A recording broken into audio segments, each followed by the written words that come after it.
নমস্কাৰ হিমন্ত মামা আমাৰ বিদ্যালয়খন ৰক্ষা কৰক আমাৰ বিদ্যালয়খন ভাঙি লৈ গৈছে নদীটো আমাৰ স্কুলখন ৰক্ষা কৰক কোন নদীয়ে ভাঙি লৈ গৈছে বেকি নদীয়ে আমাৰ স্কুলখন ভাঙি গৈছে আজি বেকি নদীৰ কালৰূপ ধাৰণ কৰিছে যোৱা ৩টা বছৰে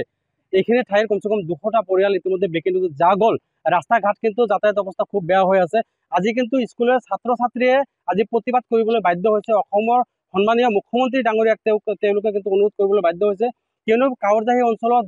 দুখন বিদ্যালয় আছিলে ইতিমধ্যে কিন্তু এখন বিদ্যালয়ৰ নদীৰ বুকুত কিন্তু যা গ'ল এখন দ্বিতীয়খন বিদ্যালয় যদি এই বিদ্যালয়খন কিবা কৰি চৰকাৰে ৰক্ষা নকৰে তেতিয়াহ'লে কিন্তু এই ছাত্ৰ ছাত্ৰী আজি প্ৰতিবাদ কৰিবলৈ বাধ্য হ'ল এই ছাত্ৰ ছাত্ৰী কিন্তু অধ্যয়ন কৰিবলগীয়া কোনো জাগা নাথাকিব ছাত্ৰ ছাত্ৰীয়ে উপায়বিহীন হৈ আজি কিন্তু তেওঁলোকে নদীৰ পাৰত স্কুলৰ যেহেতু স্কুলৰ বাউণ্ডেৰী ৱালখন আপোনালোকে চাইছে ইতিমধ্যে যা গৈছে যা যোৱাৰ পিছত ডিচি উপায়ুক্ত মহোদয়ে কিন্তু কিছু কাম কৰিছে যদিও কিছু কাম কৰিছে কিন্তু নদীৰ যি কালৰূপ নদীৰ যি তাণ্ডৱ চলাইছে এই কাম কিন্তু যথেষ্ট নহয় সেইবাবে ছাত্ৰ ছাত্ৰীসকলে অসমৰ মুখ্যমন্ত্ৰী হিমন্ত বিশ্ব শৰ্মা ডাঙৰীয়াক তেওঁলোকে অনুৰোধ জনাইছে যে অতি সোনকালে যাতে এই কামখিনি কৰি এই স্কুলখন এই বিদ্যালয়খন ৰক্ষা কৰে নহ'লে কিন্তু তেওঁলোকৰ অধ্যয়ন কৰিবলগীয়া কোনো জাগা নাথাকিব হয় কলগাছিয়া ৰাজহ চক্ৰৰ অন্তৰ্গত কাৱৰজাহী গাঁৱত 1669 নং প্ৰাথমিক বিদ্যালয়ত কণ ল'ৰা ছোৱালীয়ে